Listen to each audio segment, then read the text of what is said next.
आपल्या सगळ्यांची दिलगिरी व्यक्त करतो, कारण पत्रकार परिषदेला मलाच ट्रॅफिकमुळे पोचायला उशीर झाला। आपल्या सगळ्यांना माहिती आहे की 16 तारखेपासून डावोस येथे वर्ल्ड इकॉनॉमिक फोरमचं फार मोठं प्रदर्शन होतं। त्या ठिकाणी 7व्यांदा महाराष्ट्रानं सहभाग घेतलेला होता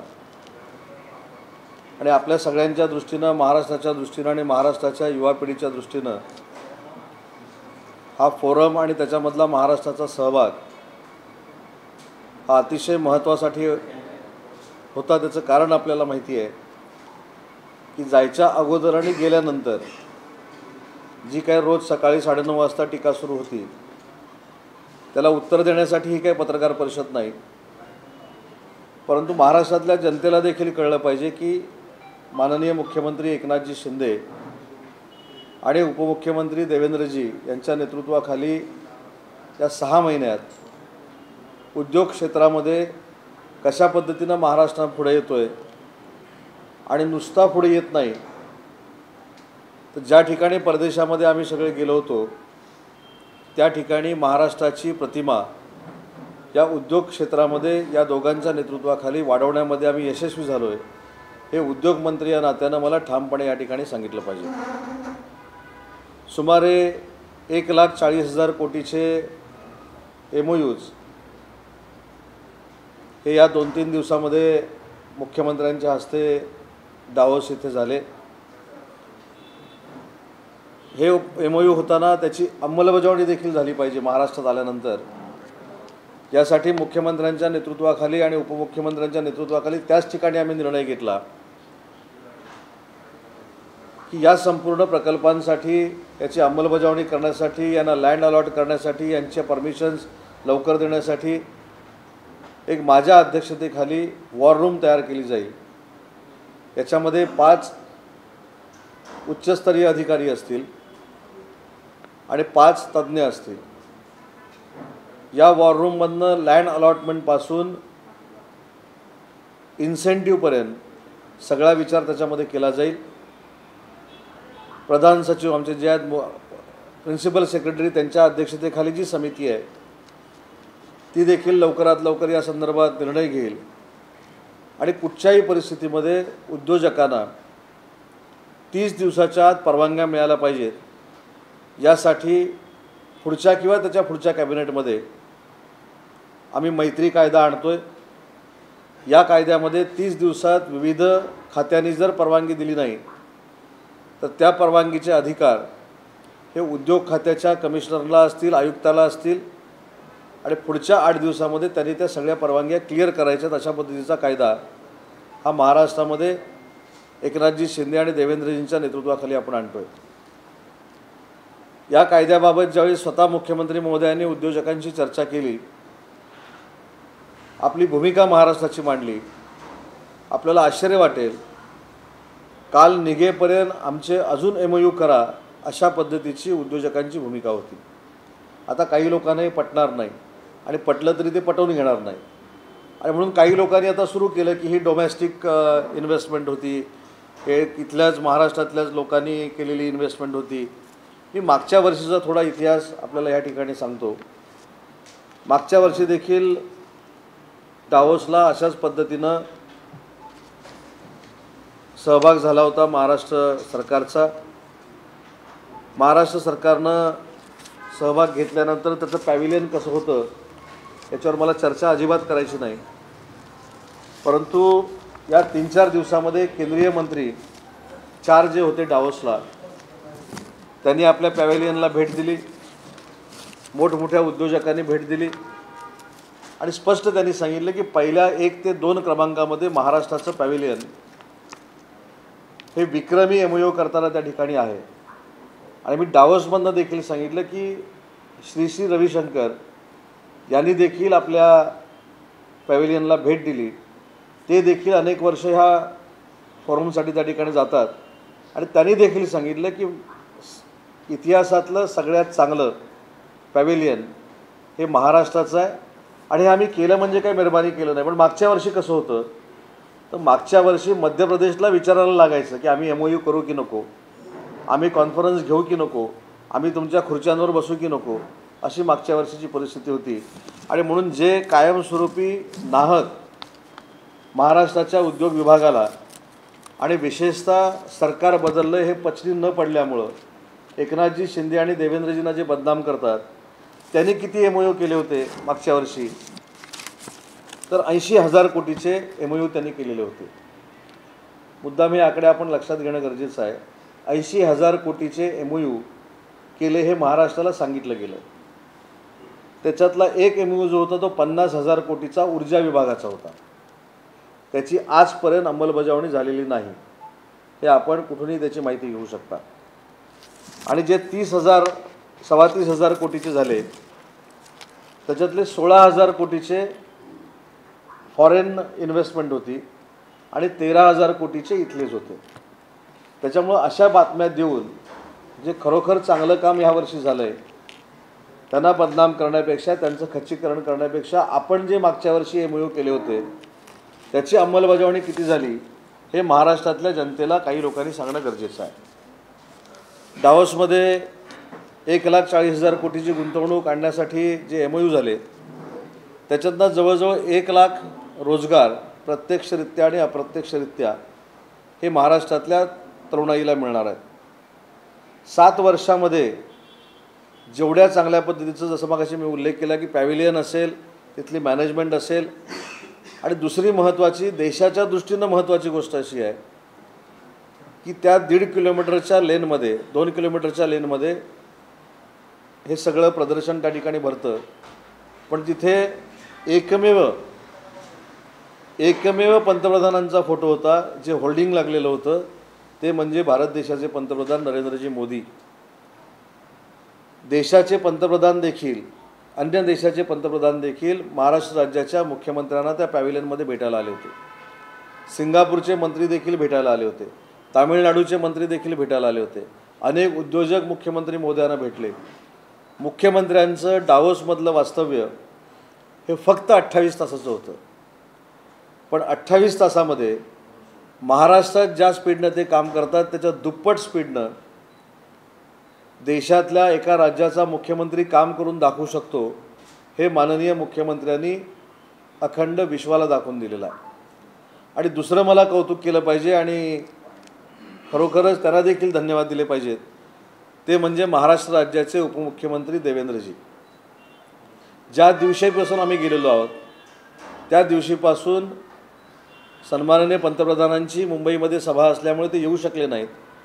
पण दिवसातनं 2 ते 3 वेळा फोन करून माझ्याबरोबर असेल, अन्य माझे सहकारी असतील, तिथले सगळे कर्मचारी असतील, या सगळ्यांची चर्चा करून, म्हणजे नुसती MOUची चर्चा नाही तर प्रत्येकाच्या तब्येतीची देखील चर्चा करणारा उपमुख्यमंत्री आपल्या राज्याला मिळालेला आहे, हे देखील आपल्या सगळ्यांचं भाग्य आहे.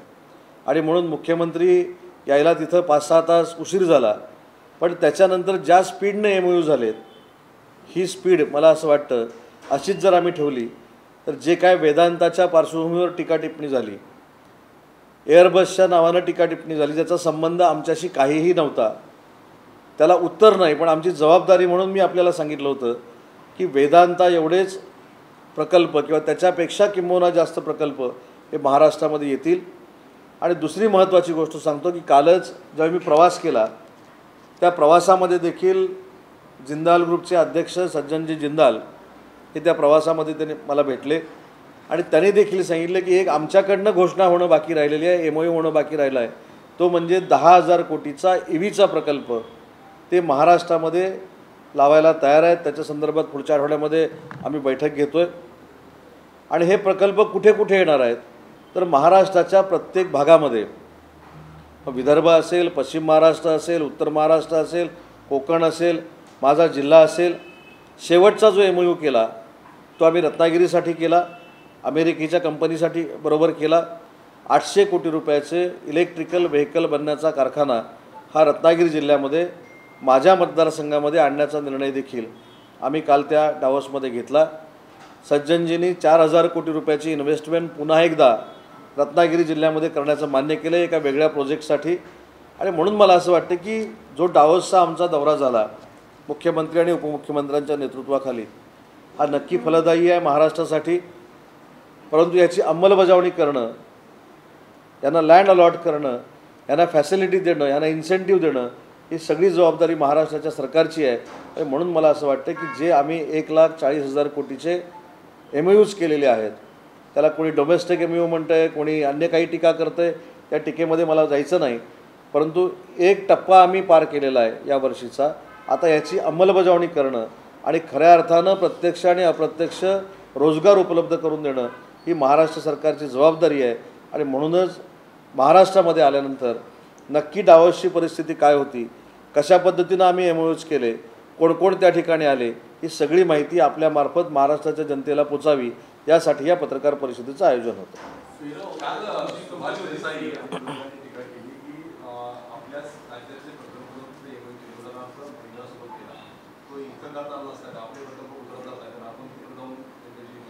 तर त्यांच्या टीकेवर मला बोलायचं देखील नाही. ज्या लोकांनी महाराष्ट्राच्या जनतेला मागच्या वर्षी डावोसमध्ये जाऊन फसवलं, 30,000 कोटी रुपयाचे MOU केले, 50,000 कोटी रुपयाचा ऊर्जाचा MOU केला, तो 50,000 कोटी रुपयाचा ऊर्जाचा प्रकल्प केला होता, MOU केला होता, तो कुठच्या देशाचा होता, कुठची फॉरेन इन्व्हेस्टमेंट त्याच्यामध्ये होती, 30,000 पैकी 16,000 कोटीची कुठची फॉरेन इन्व्हेस्टमेंट होती. मला असं वाटतं ते पहिलं जनतेला सांगितलं पाहिजे आणि मग टीका टिप्पणी केली पाहिजे. सगळ्यात मोठा पोटसूळ काय आहे की कोणाला अपेक्षित नव्हतं की 1,40,000 कोटीचे MOU होतील आणि सगळे ते उद्योग विभागाशी निगडीत असतील. अजून MOU झालेत ना. बर्कले युनिव्हर्सिटीशी कौशल्य विकासाचा MOU आपला झालेला आहे. वर्ल्ड इकॉनॉमिक फोरम बरोबर आपले 2 MOU झालेले आहेत. त्याच्यामध्ये एक शहराचं नियोजन आणि दुसरा न्यू इकॉनॉमी, या 2 ह्याच्यावर आपले MOU झालेले आहेत. ते आम्ही याच्यामध्ये काउंट केलेलं नाही. ज्यांनी तोंडी आम्हाला आश्वासनं दिलेली आहेत ते आम्ही काउंट केलेलं नाही. फिलिप्स नावाच्या कंपनीनं मेडिकल डिव्हाइस पार्क जर महाराष्ट्रामध्ये बनवला गेला तर हजारो कोटीची इन्व्हेस्टमेंट आम्ही आणतो असं सांगितलेलं आहे, ते आम्ही याच्यामध्ये सांगितलेलं नाही. लक्ष्मी मित्तल जे आम्हाला भेटले त्यांनी रत्नागिरीसह महाराष्ट्रामध्ये आम्ही स्टील इंडस्ट्री मोठ्या पद्धतीनं उभारतो ते याच्यामध्ये लिहिलेलं नाही. 800 कोटीचा जो प्रकल्प झाला तो ह्याच्यामध्ये लिहिलेला नाही. शेवटच्या दिवशी जवळजवळ 450-500 कोटी रुपयाचे जे MOU झाले ते ह्याच्यामध्ये लिहिलेले नाहीत. माझी सगळ्यांना एक विनंती एवढीच आहे की जो मला अनुभव जर्मनीला आणि डावोसला आला तो असा होता की अनेक ठिकाणी असं विचारलं गेलं की एवढं महाराष्ट्रामध्ये उद्योगाला पुढं नेण्याची परिस्थिती असताना काही लोक राजकीय वातावरण दूषित करत आहेत. हे कोणी मला सांगितलं? जर्मनीच्या एका कंपनीमध्ये सांगण्यात आलं. आणि त्याच कंपनीचे प्रतिनिधी, तिथले मेयर, तिथले मंत्री हे आता 30 जानेवारीला महाराष्ट्रामध्ये येत आहेत. ते देखील आपल्याशी संवाद साधतील.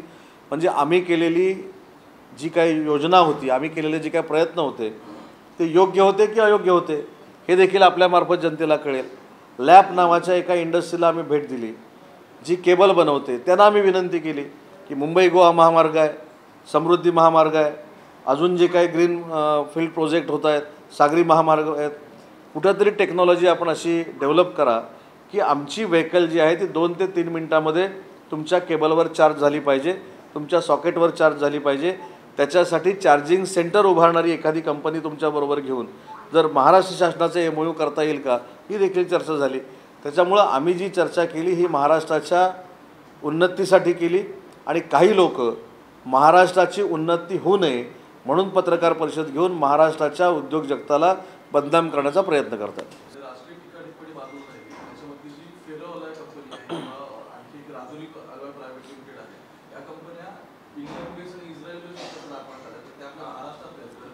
नाही, 1 मिनटं, तेच आपल्याला सांगतो की ह्यांना फायनान्स कुठनं होणार आहे.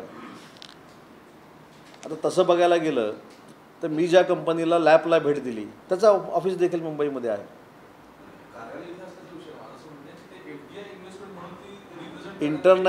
इंटरनॅशनल बँकांमधनं जी लोक फायनान्स घेतात, जी लोक कर्ज घेतात त्यांच्याबरोबर आम्ही MOU केलेली आहेत आणि त्या बँकांची नावं, त्या कंपनींची नावं देखील आम्ही तुम्हाला देऊ.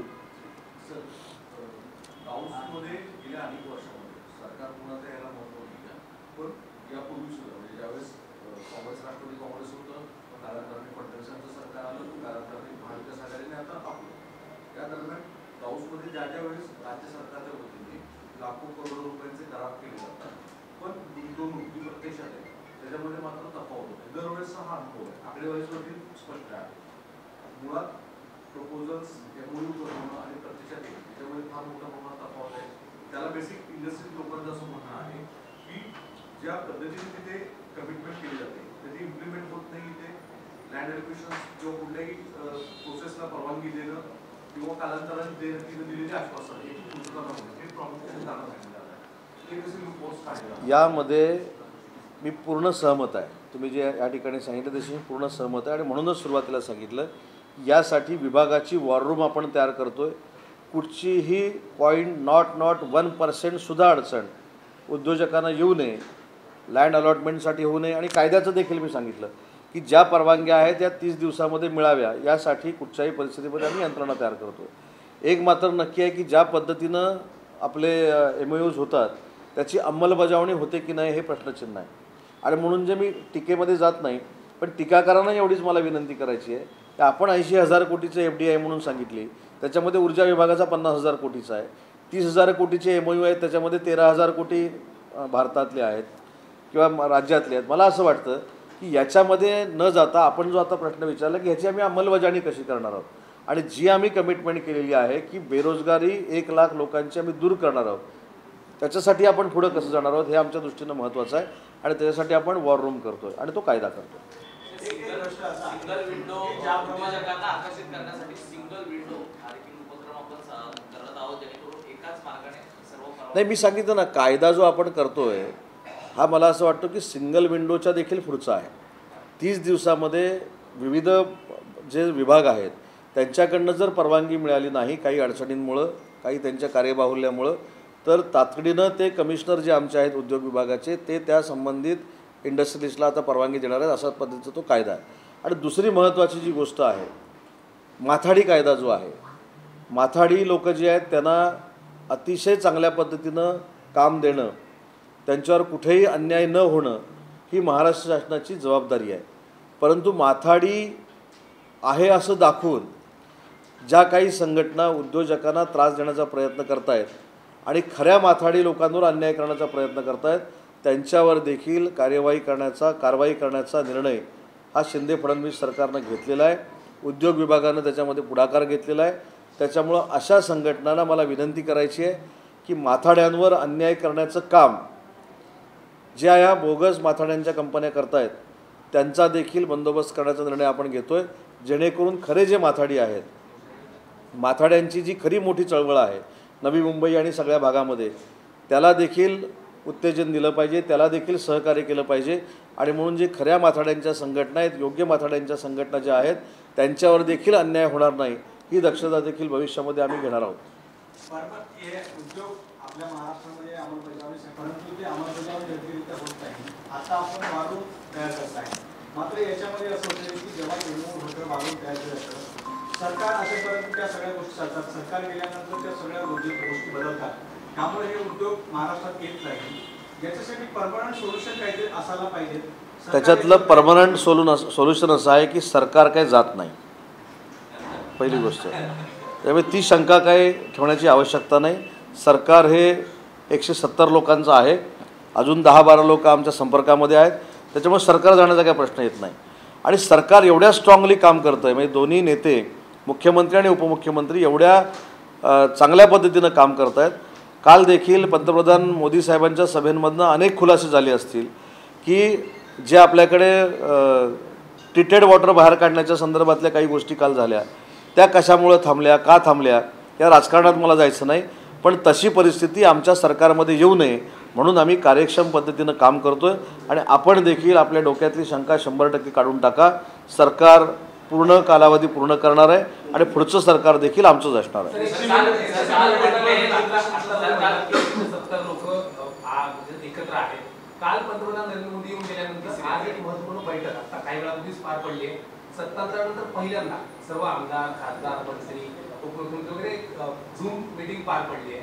पंतप्रधानांनी नाही, आजची जी मीटिंग होती ती मला असं वाटतं, कारण मी डायरेक्ट पत्रकार परिषदेमध्ये आलो, आता त्या ह्याला जाऊन मी रायगडला जाणार आहे. आजची जी होती ती शिक्षक मतदारसंघाच्या ज्या निवडणुका चालू आहेत त्याच्या संदर्भातली मीटिंग होती. त्याच्यामुळं अजिबात शंका तुम्ही आणि महाराष्ट्रातल्या जनतेनं मनात ठेवण्याची आवश्यकता नाही. 170चे 182 होतील. पण 170चे 169 होणार नाही. पण पंतप्रधान नरेंद्र मोदी अनेक बातम्या दोघांमध्ये कला आणि शिंदे आणि खडसेंचं पटत नाही. कुठेतरी मध्यस्थी पंतप्रधानांनीच केली हा सगळा कला मिटवण्यासाठी. काल जी बातमी नव्हतीच ती तयार करण्याचा प्रयत्न काही लोक करतायत आणि आमचे हितचिंतक करतायत. जे हां संभाजी राजेंची जयंती आता साजरी करण्याची आता सरकारनं निर्णय घेतला आहे. काय वाटतं की यानंतर पुढे असे विचार पूर्ण करण्यासाठी तर छत्रपती शिवाजी महाराज असतील, छत्रपती संभाजीराजे असतील, हा महाराष्ट्राचा विचार आहे. आणि म्हणून जे कोणी आजपर्यंत धाडस केलं नव्हतं अफजल खानाच्या कबरीच्या बाजूचं अनधिकृत बांधकाम काढण्याचं, ते धाडस देखील या सरकारनं केलं आहे. त्याच्यामुळे छत्रपती शिवाजी महाराजांचा आदर्श असेल, छत्रपती संभाजी महाराजांचा आदर्श असेल, हा डोळ्यासमोर ठेवून काम करणारं आमचं सरकार आहे. आणि म्हणूनच छत्रपती धर्मवीर संभाजीराजेंची जयंती साजरी करण्याचा निर्णय हा सरकारनं घेतलेला आहे. तुम्ही असं जे उद्योगांसंदर्भात एस्टिमेटेड एम्प्लॉयमेंट जनरेशन सांगितली, त्याचा एक बेसिक प्लॅन ऑफ ॲक्शन काय असेल थोडं माहिती देऊ शकता? आणि याच्यामध्ये दोन भाग आहेत. एक डायरेक्टली रोजगार किती मिळणार आहे आणि इनडायरेक्टली किती मिळणार आहे. डायरेक्ट रोजगार हा कंपनी एस्टॅब्लिश झाल्यानंतर मिळतो आणि इनडायरेक्टली आता कामं जी असतील तिथल्या स्थानिकांना मिळतील, तिथे काही लोक कामाला लागतील, अशा पद्धतीचा तो रोजगार आहे. पण एक आपल्याला माहीत असेल की आमच्या विभागामध्ये असा एक निर्णय झालेला आहे की स्थानिक लोकांना 80% प्राधान्य दिलं गेलं पाहिजे. ही जरी सक्ती नसली तरी जी आम्ही आता वॉर रूम तयार करतो त्याच्यातनं आम्ही रिव्ह्यू घेणार आहोत की जो प्रकल्प ज्या ठिकाणी जातोय त्या प्रकल्पामध्ये तिथले स्थानिक लोक किती आहेत. आज सुनावणी आहे उद्धव बाळासाहेब ठाकरे आणि बाळासाहेब शिवसेना याबाबतची. मागच्या सुनावणीमध्ये असं पाहायला मिळालं की जे बाळासाहेबांची शिवसेना आहे त्यांनी जे काही आक्षेप दाखल केले त्याच्यामध्ये फार मोठी तफावत त्या ठिकाणी पाहायला मिळाली. वकिलांनी त्याबाबतची भूमिका आपली मांडली आहे. बोगस असे काही कागदपत्र त्या ठिकाणी देण्यात आले असंही निवडणूक आयोगाच्या निर्देशनात आला असं वकिलांचं म्हणणं आहे. आज असं वाटतं की ती भूमिका तुम्ही स्पष्ट करा. नाही, वकील आमचे वकील देखील काही तिथं बोलू शकतात. वकिलांना एखादी केस चालवत असताना काय बोलावं आणि काय बोलू नये हे सांगणारा काही मी कार्यकर्ता नाही. पण आपल्याला हे देखील आठवत असेल निवडणूक आयोगाकडे प्रतिज्ञापत्र देत असताना अनेक बोगस प्रतिज्ञापत्र कोणाची आढळली हे तुम्हाला देखील माहिती आहे, मला देखील माहिती आहे आणि महाराष्ट्राच्या जनतेला देखील माहिती आहे. त्याच्यामुळे ज्या नेत्याबरोबर ज्या एखाद्या व्यक्तीबरोबर 40 आमदार असतात, 10 अपक्ष आमदार असतात, 2/3 खासदार असतात, 2/3पेक्षा जास्त सदस्य असतात, 2/3पेक्षा जास्त लोकप्रतिनिधी असतात, 2/3पेक्षा जास्त पदाधिकारी असतात, मला असं वाटतं की त्यांना काही बोगस करायची आवश्यकता नाही. ज्यांच्याकडे हे नाही त्यांना बोगस करण्याची आवश्यकता आहे. सर, एमओयूज की लिस्ट में महाराष्ट्र के कितने कंपनीज है और बाकी ब्रेकअप के हिसाब से कितने और इंडियन कंपनीज है?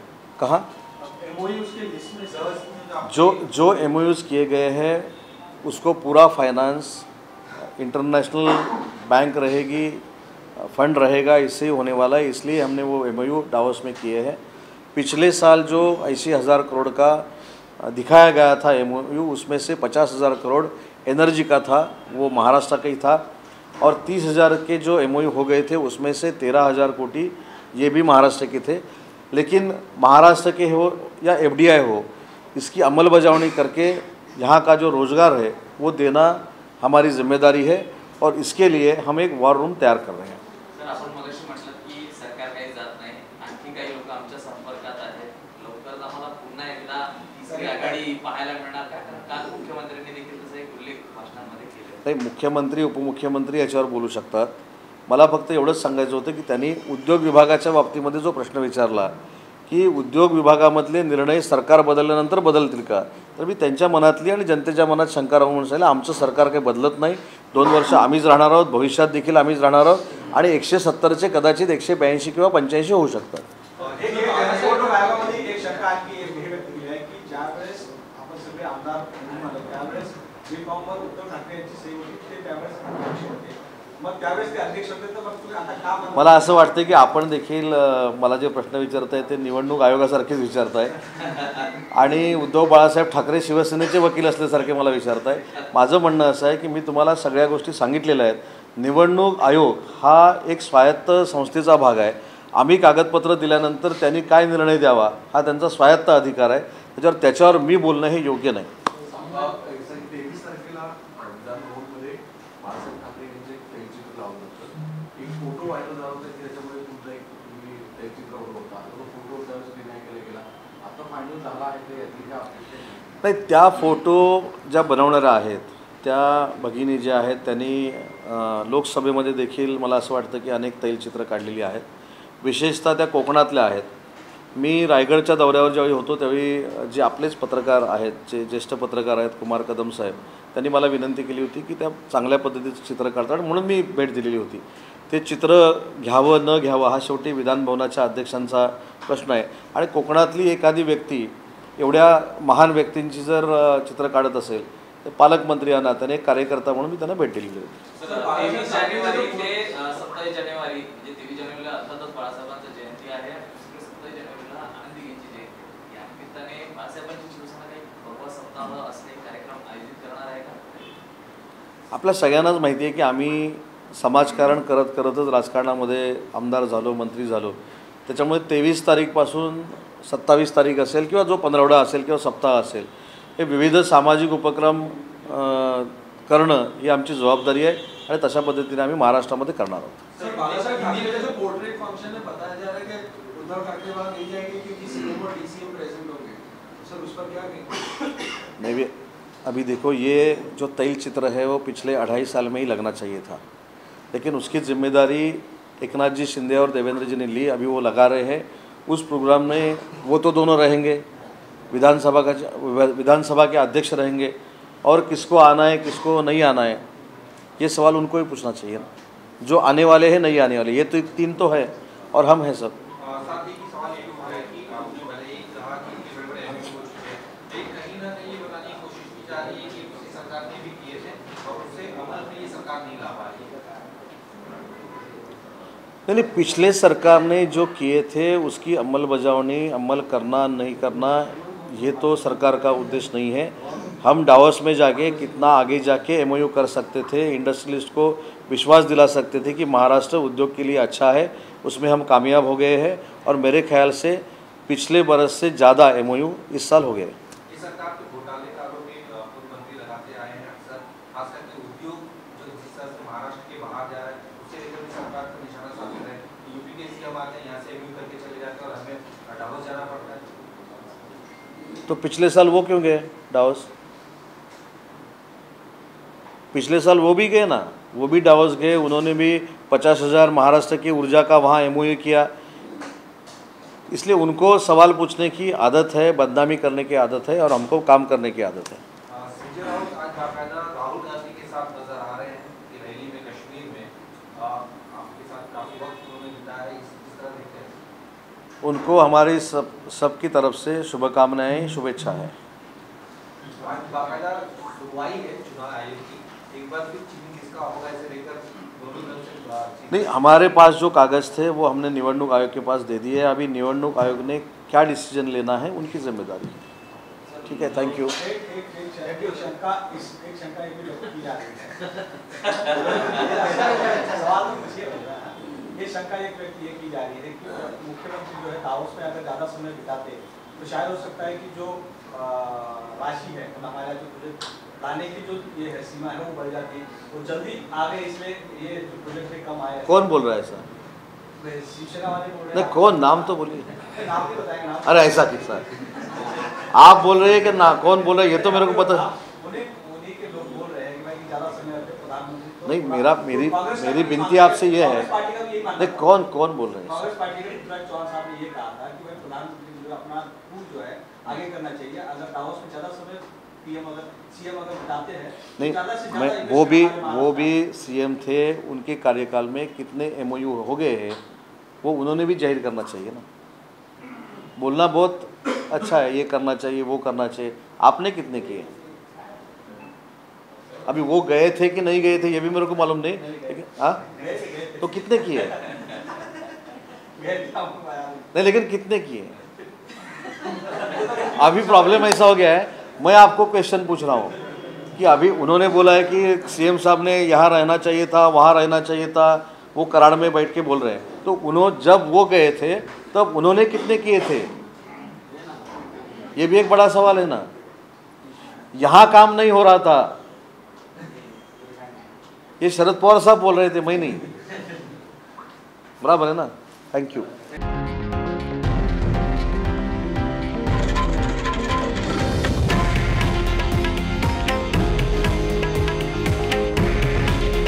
हे आहे देशातील नंबर 1 न्यूज नेटवर्क आणि आपण पाहत आहात TV9 मराठी. काळजी तुमची, हित महाराष्ट्राचं.